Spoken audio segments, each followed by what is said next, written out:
भगवान द्वारिकाधीश सुदामा जी को सिंहासन पर विराजमान किए और पानी परात के हाथ छुओ नहीं, नैनन के जल सो पगु धो।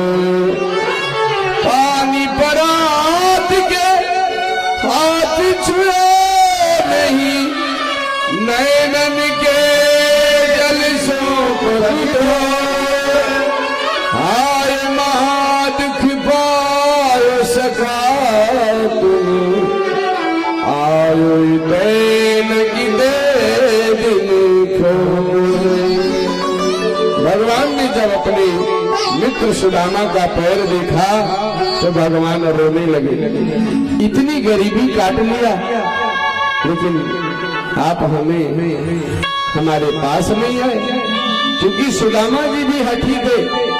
सुदामा जी को हठ था कि मैं भगवान से मांगूंगा नहीं। भगवान की भक्ति किया, दाने दाने को, एक एक दाने को भगवान ने तरसा दिया, लेकिन भगवान को कभी कोसा नहीं कि हमें क्यों नहीं दिया। भगवान की भक्ति में ही लगे रहे। हरे कृष्णा हरे कृष्णा, सदा कृष्ण नाम का जप करते रहे। यद्यपि आजकल लोग अगर 2 दिन व्रत रह जाएं, तीसरे दिन अगर बीमार हो गए तो भगवान को व्रत ही छोड़ देते हैं, भगवानों को छोड़ देते हैं। 9 दिन का व्रत रहे और अगर घर में कोई संकट आ गया, दुख आ गया, तो कहते हैं अगले साल से नहीं रखेंगे। इससे अच्छा तो हम व्रत नहीं करते थे। तो अरे जब व्रत करोगे, धर्म करोगे तो भगवान परीक्षा लेते हैं। परीक्षा उन्हीं का होता है जो पढ़ने जाता है। जो स्कूल नहीं जाता उसकी परीक्षा नहीं होती। यानी भक्ति करने वाले का ही भगवान परीक्षा लेते हैं। और फिर भी आप भक्ति नहीं छोड़ते तो एक दिन भगवान आपको पकड़ लेते हैं।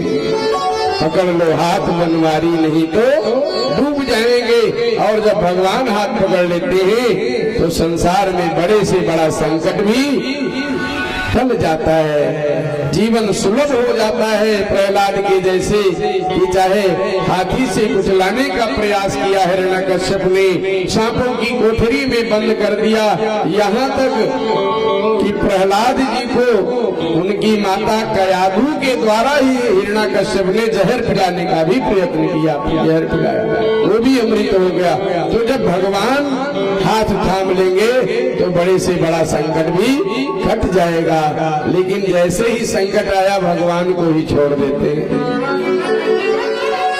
ये हम सबका दुर्भाग्य कि इलाज कराते हैं, बीमारी नहीं ठीक होती तो डॉक्टर नहीं छोड़ते, फिर जाते हैं कि डॉक्टर साहब हमारा ये ठीक नहीं हुआ। बच्चे को पढ़ाते हैं, बच्चा फेल हो गया तो पढ़ाना नहीं बंद करते, फिर दूसरे स्कूल में डालते, दूसरा मास्टर को लगाते हैं कि मेरा बच्चा कुछ पढ़ लिख ले। यानी अगर बच्चा पढ़ नहीं पा रहा है तो भी पढ़ाई नहीं छुड़ाते।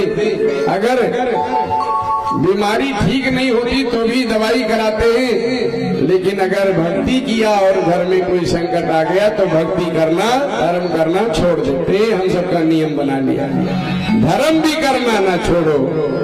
जैसे आप बाकी चीजें नहीं छोड़ते हो, परिवार नहीं छोड़ते हो, व्यापार करना नहीं बंद करते हो, घाटा लग जाता है, वैसे ही जीवन में अगर दुख भी आए तो भगवान को मत छोड़ो। क्योंकि दुख और सुख हमारे प्रारब्ध के कर्म हैं। जो जमा किए हो वो आपको ही मिलेगा। आपने आप सोना जमा करा किया है बैंक में तो लाकर खोल के आपको सोना मिल जाएगा। धन जमा किए धन मिलेगा, और कुछ नहीं जमा किए और फिर जाएंगे लेने तो डंडे मार के आपको भगा दिया जाएगा। इसलिए जो अभी मिल रहा है वो हमारे प्रारब्ध है, जो आज कर रहे हैं आगे मिलेगा। बोलो शंकर भगवान की जय। इसलिए चाहे सुख आवे चाहे दुख आवे, कन्हैया तेरे चरणों से प्रेम ना जावे ना जावे ना जावे। और जब ऐसे ही भक्ति में लगे रहोगे तो भगवान एक दिन आपके हो जाएंगे। बोलिए भक्तवत्सल भगवान की जय हो। भगवान ने अपने आंसुओं से सुदामा के पांव धोया। भगवान ने पूछा कि मेरी भाभी ने कुछ दिया है? हमारे लिए की नहीं। सुदामा जी तो पोटली को दबाए एक आंख में कि टूटे हुए चावल के दाने में कैसे भगवान को दूं। तो भगवान समझ गए और भगवान ने हास परिहास में उस पोटली को कांख में जो दबाए थे भगवान द्वारिकाधीश ने खींच लिया और उसमें से एक मुट्ठी चावल भगवान ने भोग लगा लिया। दूसरी मुट्ठी जब भगवान खाने लगे, एक ही मुट्ठी में भगवान ने सुदामा को राजा बना दिया। क्षण में सुदामा को कैद हो त्रिलोक धनी, छिन में ही रावण के नाश करी डारी।